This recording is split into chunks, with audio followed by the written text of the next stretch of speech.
Shimmy, shimmy, shimmy. Yeah. Welcome to Tell Your Story. This week, Corey and I decided it would be fun to do a couples video. And we kind of wanted to make it on dating and recovery. So that's kind of exciting. We wanted to answer some questions that we would normally ask when put into a dating situation right outside of getting into recovery early or late. And so we decided to put a jar of questions up here. We both came up with different questions together. We know what the questions are, but we're going to kind of pick them at random and then answer those questions just like that. So let's get started. All right. Women first. Should we thumb war it? Thumb? Okay. No. You nervous? A little bit. Ooh. Right. Have you told me all the bad stuff you've done in your drinking? Everything that I can remember. A lot of the stuff that I did drinking, some of it's a little hazy, but in a 12-step group, that's what we do. Sharing all of our bad stuff. So I have shared with you anything and everything I possibly can, and I think we've covered all the bases. But we always have something will pop up, like in my head. Yeah. And I'll be like, oh yeah, and then I'll tell you about it. So maybe not yet, but I'm not sure. I think so. Yeah. Not bad. Is it my turn? Yeah. Okay.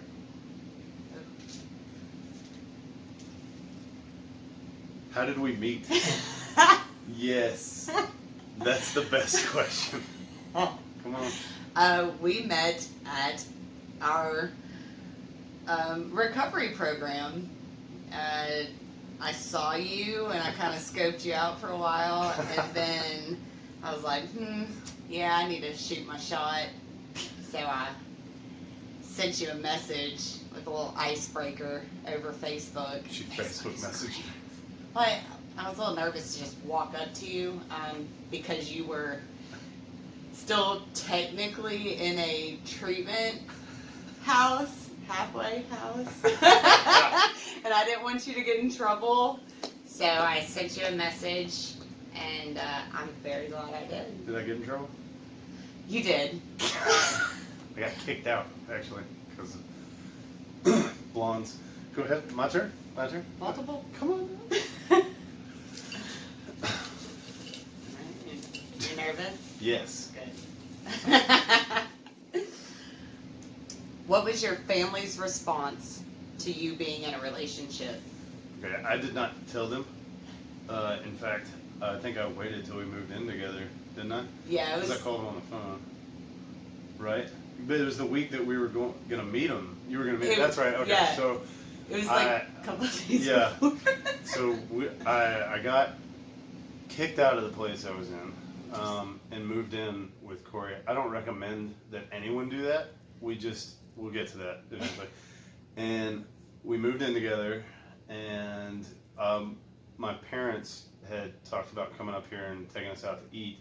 They said, we want to meet this Corey girl. And I was like, well... No, they were coming to take you to dinner for your birthday. Oh, and they said... And you're like, by the yeah. way... I think they knew because I told them that I was seeing you, but what they didn't know was that we were living together. Yes. So on the phone out there, I was like, yeah, and she'll be there because we kind of live together. Their response was good though. I think they were super happy that I was seeing somebody and that I found somebody. So yeah, that was their response. They were Your parents are great, very great. My turn. Yeah. My turn. Were you nervous about getting into a relationship? Absolutely. Wow. Yes. This is the first healthy relationship I've ever had. Healthy. Healthy. Go ahead. Why is that funny? Just keep going. I've had, all my stuff, and I've just had really bad experiences in the past with men. So I had a lot of, I guess, nervousness going in because I had gotten so used to that life of, things are going great. When's the other shoe going to drop? And things were so good, like, that whole messaging and, it's all fun in the beginning, but is he going to show his true colors once it like really happens? Sure. And you haven't done that yet, so. Your turn. Good. Why do you think we've worked out so well when so many in recovery haven't? Okay, so the statistics in recovery say that it's like a 90% fail rate for couples, and that's because people are coming out of a terrible addiction, obviously, and they've already made so many bad decisions that they tell you in recovery, do not get into a relationship like within the first year. So yeah, you and I had some pretty quick but difficult conversations about where we stood in our sobriety, and we see a lot of couples rush it to the point where there's a ring on the finger within a few months, and that's not something that we wanted to do. Now, kudos to them, and if that works out, that's awesome, but it's not. I have commitment issues, so that's probably the reason we haven't done that. But the other reason is that it's just not a good idea. Yeah. Financially, mentally, are we in that place? Where are we as a couple? So we work because we communicate, and we have separated our sobriety, and we've done a lot of things to make sure that not only are we, I guess, happy in the relationship, but that we're happy in our personal lives too. So our families know everything, we're on the same page with them, our sponsors and other things. So that's why I think we work. Good answer? Okay. Yeah. Let's see. How important is communication? Right along. Absolutely important. For myself, I've never had conversations with anybody like you and I have. We, from the jump, started these conversations. Sorry, Lana's. We got a cat. She's messing with the camera. She's not lost my train of thought. But from the very beginning, like even on our first date, we opened up a line of communication that I feel like we have never stopped. I looked at you on that first date and I said, you're cute and all, but you're not worth getting drunk over. But we talk about everything. We talk about the big things and the little things. And to me, that's incredibly important in a relationship because, I feel like you are able to read me a lot of times, but you don't know exactly what's going on up here if I don't tell you. So I can't. I should have put the cat upstairs. She's so confused right now. Go ahead. I'm done. Okay. Communication, very important, guys. Don't film with the cat downstairs. Go ahead.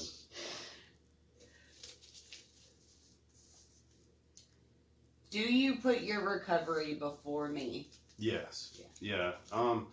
And I think you said it just now. You're not worth getting drunk over. No. I'm an alcoholic, so if I decide that to make decisions based on emotion and not based on logic, a lot of the time I'll sink back into here, and that's where that communication comes in. But if I want to stay sober, that's on me. I'm not going to be leaning on you for any of that. Emotional support is a wonderful thing, but my program doesn't rely on my significant other. It relies on a 12-step program that I'm continually working. As it should. And if I'm not working on that, then I'm probably not going to stay sober. Now, you're a big part of my life, and a wonderful part of my life. But no, when it comes to my sobriety, that's number one. Yeah. You're like number 3 because the cat is number 2. So, I think that's a very appropriate order. Fair assumption. Very fair. Okay. Very fair. What do you enjoy most in our relationship? I can't pick just one thing. I think our adventures. Yeah. But also the emotional connection that we have is probably the best to me. Because I feel like we connect on so many deep levels, and we have fun. And that's a big thing, like our laughter, like, Yeah. we have a lot of Yeah. like true belly laughs. And, I haven't had that in a very long time, just laughter in general. So, finding someone that has the same sick sense of humor that I do is amazing. But I honestly, I can't pick just one thing because there's so many things. Just touch me in the heart. Oh, in the heart? Yeah. That's my hit. Okay, your turn. Uh-oh, we're getting down to the... Let me get down here. How does our relationship differ from relationships you had while you were drinking? Okay. So a womanizer would be like a layman's term for what I was doing when I was drunk, drinking. I couldn't carry a romantic relationship, because I emotionally wasn't stable enough to even think about even making a, short or long-term commitment to someone else. My life was in my control, and that meant opening a six-pack every couple of hours, So when I think about the relationships I had, I wasn't treating the other person fairly. I wasn't considering their feelings, But I don't really think in the long run I had any intention of staying with somebody, for a long period of time or opening up to them about what was going on in here. I talk a lot about having an open dialogue about life, finances, which I'm a big believer in, and my plans, because I am selfish and I have my own plans. So if I can't share that with somebody or mix and match with theirs, it's not working. So the two of us, the difference is that in recovery we've found like the communication takes a relationship from here to here. So together we've done some things I never thought I would do in a relationship. One, open up with everything that I've done, and two, have someone be okay with that. So, you ready?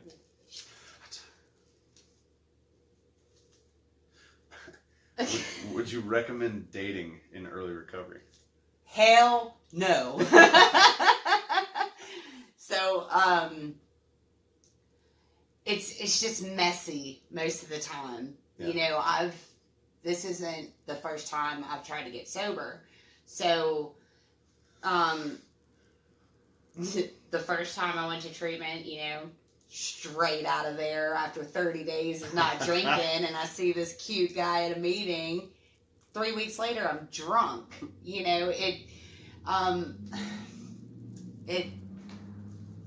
It just, no. Unless you have truly worked on yourself. If you... Only you can know that. Yes, and that's very true. Only you can know. The biggest thing for me was learning how to be okay alone, because I was that person that always had to have somebody. I needed that constant validation. I needed that constant attention. And to a degree, I still do a little bit. But I finally learned how to be happy. And I learned that happiness is an internal thing.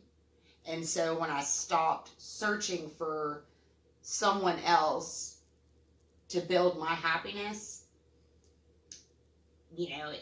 things just changed. Sure. And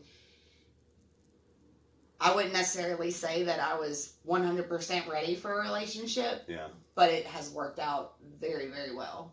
Cool. In my opinion. I'd agree. I'm the last one. Okay. What you got?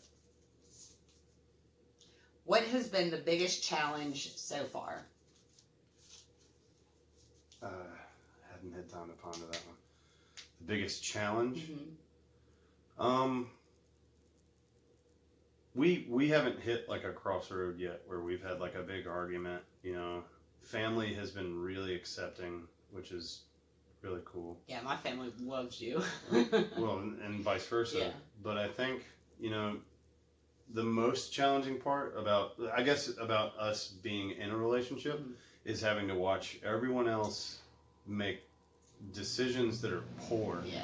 like really poor. Like, it's not everyone else. Right. We've got friends that are doing amazing things in relationships, but man, we've got a few that are just absolutely like, when you don't have someone else that supports you on